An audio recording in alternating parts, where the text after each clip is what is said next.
Hi hello YouTube family. ఈరోజు Muharram special ఏం కావాలనేది అన్నీ పెట్టేసిన. ఈరోజు చేస్తున్నాను నేను రోట్ అని, అది ఒక రొట్టి లాగానే చేస్తున్నాను. దాని పేరు రోట్ అంటారు. చాలా సూపర్గా వస్తుందండి. దానికి ఏం కావాలనేది అన్నీ రెడీగా పెట్టేసిన. వీడియో చూసేస్తామా? స్టార్ట్ చేస్తున్నాను చూడండి. దానికి కావాల్సిన ఏమిటంటే 1/4 కిలో బెల్లం తీసుకున్నాను, ఎండు ద్రాక్ష, బాదం, పిస్తా, ఎండు కొబ్బరి, గోధుమ పిండి, రవ్వ అన్నీ తీసుకున్నాను చూడండి. గసగసాలు కూడా తీసుకున్నాను. ముందుగా దీనికి కావాల్సిన అన్ని నెయ్యి, మెయిన్ ఇంపార్టెంట్ నెయ్యి. అన్ని ప్రాసెస్ దీనిలో నెయ్యితోనే చేస్తాం, అందుకనేసి నెయ్యి కూడా ఎక్కువ కావాల్సిన పడుతుంది. నెయ్యి కూడా తీసుకున్నాను. ఇప్పుడు పొయ్యి వెలిగించి ఒక కడాయి పెట్టి అన్నీ వేయించుకోవాలి అనమాట. అన్నీ ఫ్రై చేసుకోవాలి చూడండి. నెయ్యి కొద్దిగా ఎక్కువనే వేసుకోవాలి. నెయ్యి కొద్దిగా మరింత ఎక్కువ పడుతుంది. నెయ్యిలోనే అన్నీ ఫ్రై చేసుకోవాలి. బాదం పిస్తా ముందుగా వేసి ఇది కూడా ఫ్రై చేస్తున్నాను. ఇంకా కాసేపు ఫ్రై చేసుకొని అది బాగా ఎర్రగా వచ్చిన దాకా ఫ్రై చేసుకొని ఇది పక్కన పెట్టేసేయాలి. దాంతోపాటే పిస్తా కూడా వేసుకుని ఇది కూడా కొద్దిగా బ్రౌన్ కలర్ వచ్చిన దాకా వేయించుకోవాలి. ఇది కూడా ముక్కలు చేసిన నేను. ఇది తురుపుకొని కూడా తీసుకోవచ్చు. నేను ఇట్లా ఫ్రై చేసుకోవాలనేసి చిన్నగా కట్ చేసుకొని పెట్టిన. కొబ్బరి ముక్కలు కూడా కట్ చేసుకొని పెట్టి అది కూడా ఫ్రై చేసిన. కడాయిలో ఉన్న గీ ఉంది కదా, ఆ గీ వచ్చి ఏమైనా తగ్గించుకోవాలి. ఎక్కువ ఉన్నింది కదా, తగ్గించిన తర్వాత కొద్దిగా గీ ఉంటించి దానిలోనే ఏమైనా రవ్వ వేసి వేయించుకోవాలి. కొద్దిగా లైట్ బ్రౌన్ కలర్ వస్తే సరిపోతుంది. ఈ విధంగా రావాలి కలర్. గోధుమ రంగులో వస్తే సరిపోతుంది. ఆ తర్వాత గోధుమ పిండి కూడా 1 కప్పు, అన్నీ సరి సమానంగా తీసుకున్నా. అన్నీ నేను ఏ కప్పులో తీసుకున్నానో ప్రతి ఒక్కటి అన్ని కప్పు ప్రకారమే తీసుకున్నా. గోధుమ పిండి 1 కప్పు, రవ్వ 1 కప్పు, అట్లా అన్నీ ఒక కప్పు ప్రకారం, ఒక కొలతల ప్రకారం తీసుకున్నాను.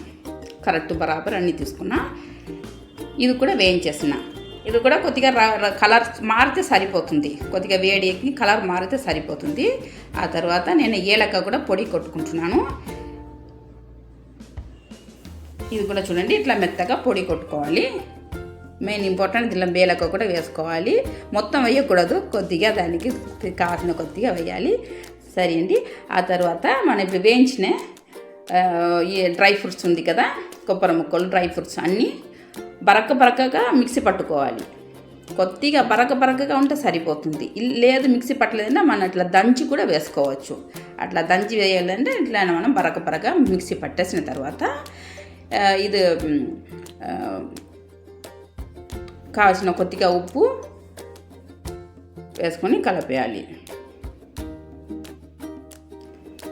దానిలో కసగసా కూడా కలిపినానండి, మధ్యలో నేను మర్చిపోయినా. కసగసా కూడా వేసి, కసకస్ అంటాం కదా, అది కూడా వేసి కలిపిన తర్వాత బెల్లం వచ్చి పాకంలాగా చేయకూడదు, ఊరికే కరిగించుకోవాలి. అంత కొద్దిగా వేడైతే సరిపోతుంది. కరిగించిన తర్వాత ఈ పిండిలో వచ్చి మళ్ళీ ఇంకొకసారి నెయ్యి వేసి పిండి మొత్తం పట్టినట్టు, నెయ్యి పట్టినట్టు కలిపేయాలి. కలిపిన తర్వాత మనం చేసి పెట్టిన బెల్లం నీళ్ళు ఉంది కదా, ఆ బెల్లం నీళ్ళు చూసుకొని కలుపుకోవాలి. కొద్దిగా వేసుకోవాలి. లేదంటే అన్నీ ఒకేసారి వేస్తే నీళ్ళు అయిపోతుంది. మనకు కావాల్సినమైన కలుపుకుంటే సరిపోతుంది.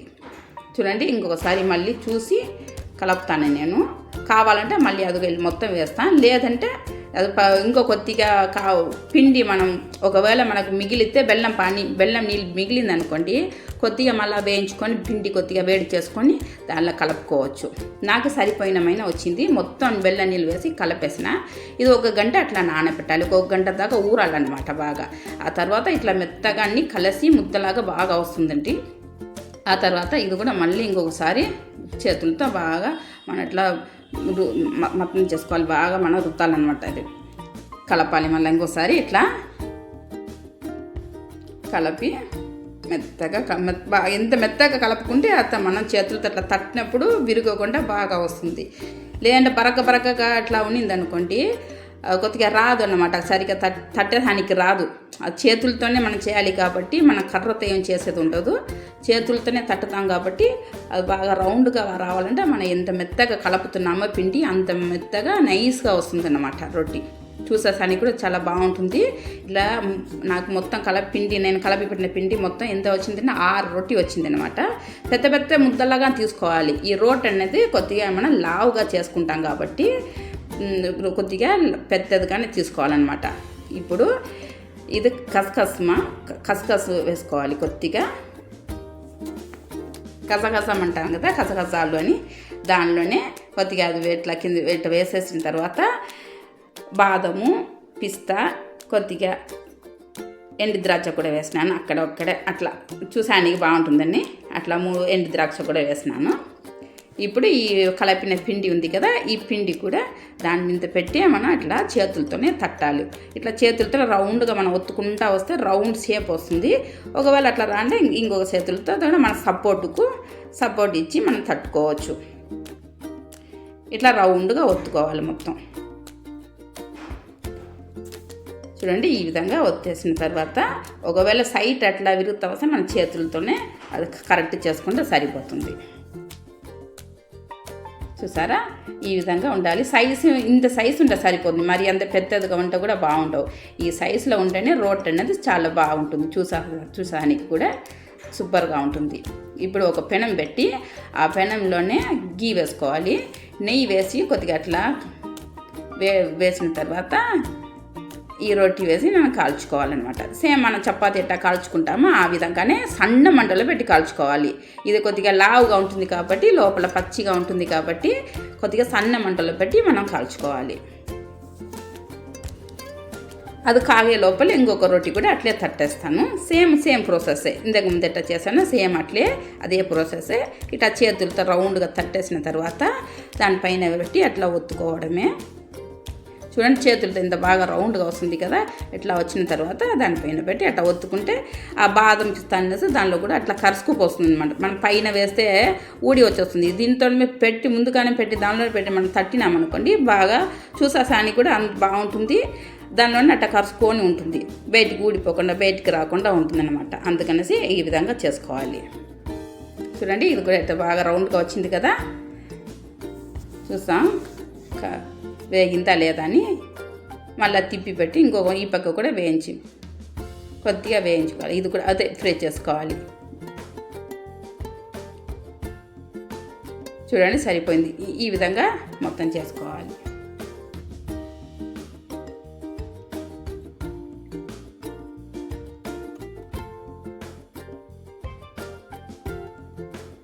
కానీ మంట మాత్రం చాలా తగ్గింది, లో ఫ్లేమ్లోనే ఉండాలి. బేక్ చేయడం కొద్దిగా టైం పడుతుంది. మనం ఇట్లే బేక్ చేసుకోవాలి. అన్నీ మొత్తం ఇట్లే మనకు అవన్ ఉంటే అవన్లో వేసుకోవచ్చు. మొత్తం ఒకేసారి వేసి అవన్లో పెట్టేయచ్చు. అవన్ లేనప్పుడు ఏం చేస్తామంటే ఇట్లా తవ్వ పెట్టి ఒక మూత పెట్టి సన్న మంటలో పెట్టి ఇట్లా పెడితే నిదానంగా అది బేక్ అవుతుంది. ఇట్లా బేక్ చేసుకోవాలి. చూడండి, సూపర్గా వచ్చింది కదా, రౌండ్గా సూపర్గా వచ్చింది. చూడండి, చూసేసానికి కూడా తినేసానికి కూడా అంత రుచి అంత టేస్ట్ వస్తుందండి. ఖచ్చితంగా ఈ విధంగా చేసి చూడండి, సూపర్గా వస్తుంది, పర్ఫెక్ట్గా కుదురుతుంది. వీడియో నచ్చితే లైక్ చేయండి, సబ్స్క్రైబ్ చేయండి. ఛానల్ కొత్తగా చూసేవాళ్ళు చూడండి, నేను చూపిస్తాను. చూడండి, లోపల కూడా బాగా కుక్ అయింది. ఈ విధంగా రావాలి. అంతేనండి, అయిపోయింది. మళ్ళీ కొత్త